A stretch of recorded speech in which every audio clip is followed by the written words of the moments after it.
Hello, welcome to my presentation on the evolution of GIS services in academic libraries. While I am new to the library community, I have been actively involved in GIS applications for 54 years. In the early 70s, I started one of the first GIS programs at the University of South Carolina, where I taught for 38 years. In full disclosure, I am Esri customer number 7 and earned their Lifetime Achievement Award back in 2005. For the past 8 years, I have served as a consultant to their education and story maps teams. My latest task has been to analyze the role of academic libraries in providing GIS support and to develop recommendations about how Esri can better serve this community. Therefore, I've taken a deep dive into your rich literature, conducted numerous surveys, and examined online resources.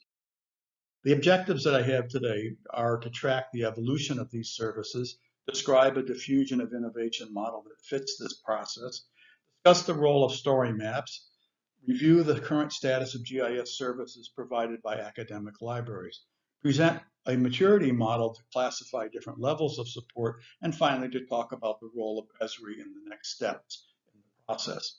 While academic GIS programs appeared in the early 70s, for most part, librarians viewed GIS as an esoteric and technological challenge. In a recent article by Bidney and Tykalik, they suggest that the library participation has taken place in earnest over the past 25 years. They suggest that there have been 3 stages in this involvement. The first stage was directly linked to the GIS literacy project of the early 90s. The effort focused on census data on CD-ROMs with access to ArcView on standard personal computers. In fact, the initial GIS service actually ended up often in the government documents section. Second era focused on scanning technology that resulted in digitization of photos and map collections. This required new training for the staff. The authors associate the current era with the proliferation of geospatial services. The authors provide an excellent summary of its evolution, and they quote, "By now, in many cases, geospatial services are being touted as a major contributor to the modernization of library services. For map and GIS librarians whose tenures have spanned these transitions, it's been a roller coaster ride indeed." My analysis suggests that there's been an adoption of services that follows Rogers' classic model for the diffusion of innovation. In this model, we progressed through stages of early innovators who were risk takers, such as large research institutions like Stanford. As the word spread about the value of this technology and other champions were found to follow the lead, we progressed through stages of early majority, late majority, and finally the saturation level where even the laggards adopted technology. In the case of libraries, the rate of adoption has been impacted by the demand for services, the motivation of the librarians, the enabling technology, and the availability of resources. I've analyzed, put together a number of important steps in this process. Clearly, the ARL GIS Literacy Project jump-started the introduction of GIS for 31 institutions. It should also be noted that about the same time, Project Alexandria at the Alexandria Library Project at UC Santa Barbara, which was part of the National Center for Geographical Information and Analysis, coined the term the GeoLibrary as a library containing georeference objects with a spatial mechanism for geographic search as the primary search key. By the end of the 1980s, some authorities maintained that the ARL GIS Literacy Project and grant funding and help from Esri GIS services in North American academic libraries probably would not have developed as quickly and spurred the evolution of GIS services starting in the late 1990s. Nevertheless, there were real challenges.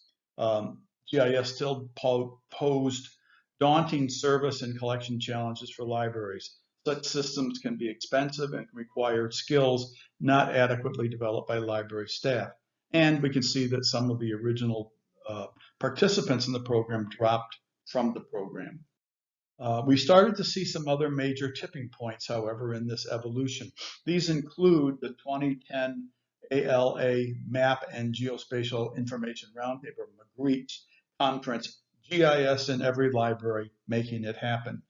2004, the Journal of Map and Geography Libraries became available and was a major outlet for research in this field. The ARL spec kits in 1997 and 2005 also provided guidances. Kind of an interesting note, Jim Boxall from Nova Scotia, who was editor of the journal, likened the adoption of these services as a moonshot, a real opportunity for creating new activities within the academic library. I also want to comment about the role of the university site license that Esri developed and take credit for actually initiating the program. It's significant that Esri adopted this university site license program. Now more than 2,500 universities and 500 public libraries participate in the program. 100 out of 101 Carnegie One research universities participated in this program.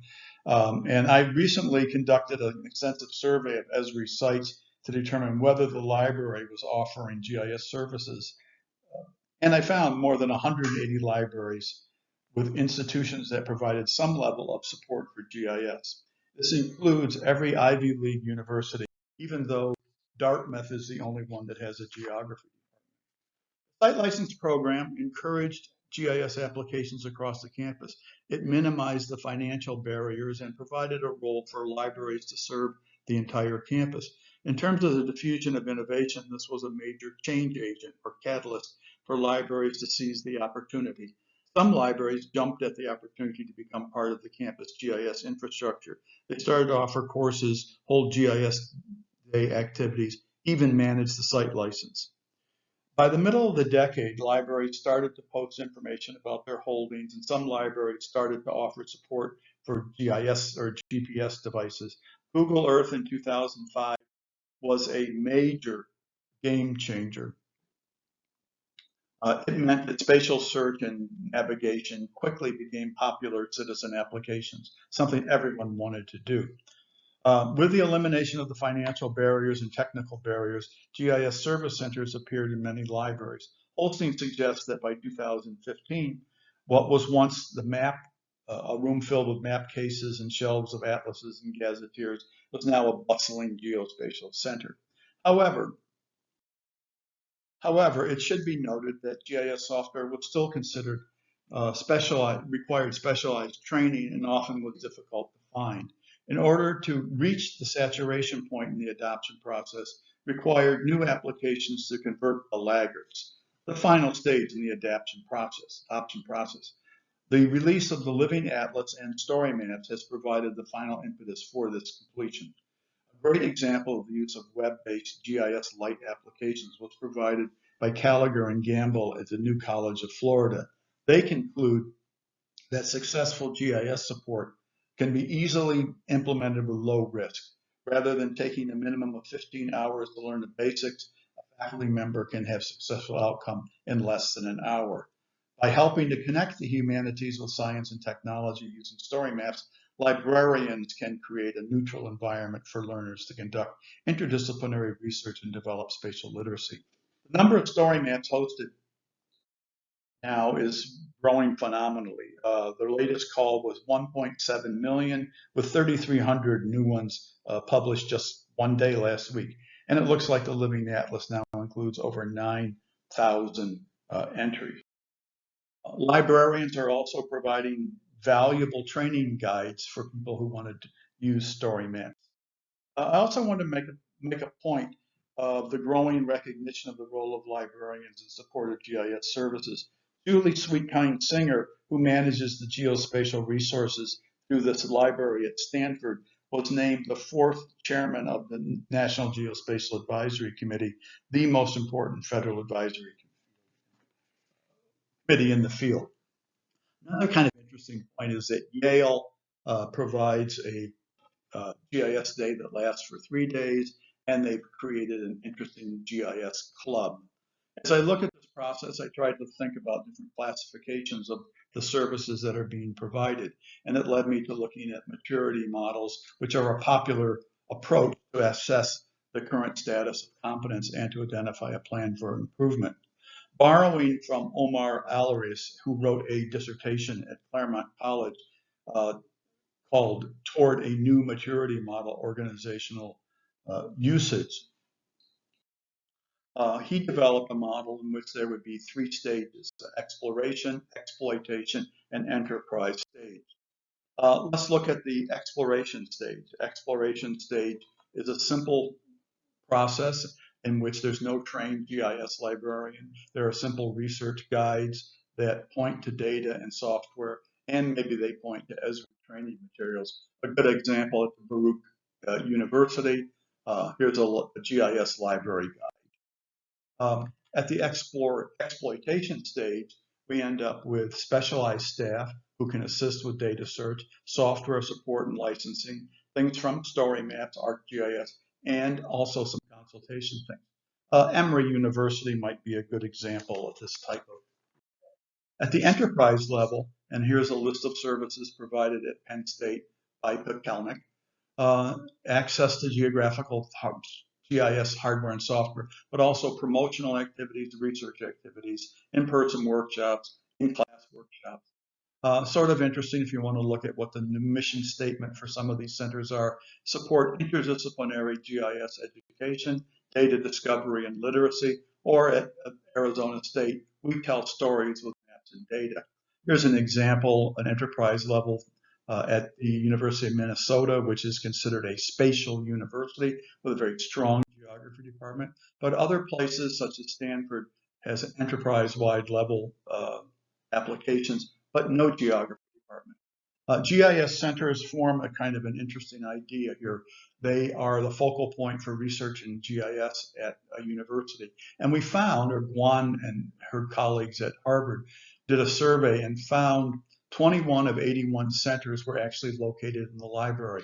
And I found this very interesting, that centers and universities with a geography department were more likely to rank the lack of financial stability as their biggest challenge. And I'll come back in a moment. Another area where libraries, especially at the enterprise wide or the sophisticated level, are deal with spatial search, going back to that topic. Geo blacklight has gained great favor across many universities in the United States. Spatial search by a study area or a bounding rectangle, created to satisfy the user's needs and requirements for librarians. Stace Maples at Stanford said the idea of geo blacklight is to provide a bookshelf experience. Stanford and others have opened up a whole range of these portals for helping people find new data. Finally, I want to talk a little bit about librarians as teachers. Nicole Kwan at Purdue, a university without a geography department, has developed a whole series of training materials. And in fact, though, as the desire for more sophisticated analysis evolves, she found that there was a need for her to actually offer 4-credit courses, similar to the study going on by Jessica Benner and Emma Slayton at Carnegie Mellon. And this is called The Role of Libraries in Geography and GIS Education, where libraries have become key players in GIS education, acting as spaces for teaching spatial literacy and critical engagement with geographical concepts. So there are many challenges facing libraries today. They need more staff, better teaching facilities, qualified employees, increased service level, wider and deeper support. Esri is a major player in this field, that's for sure. They want to be a partner. They want to know what role they can play, and they want to know how they can foster greater use. Generally, I'll conclude this way. Libraries represent the best choice for expanding GIS on campus. The diffusion of innovation model fits quite nicely. Maturity model suggests different levels of support. Strongly encourage academic departments to form partnerships with libraries, encourage serious research, and provide stable funding for a good infrastructure across campus. Esri wants to continue this partnership. We've established a steering committee to address the concerns.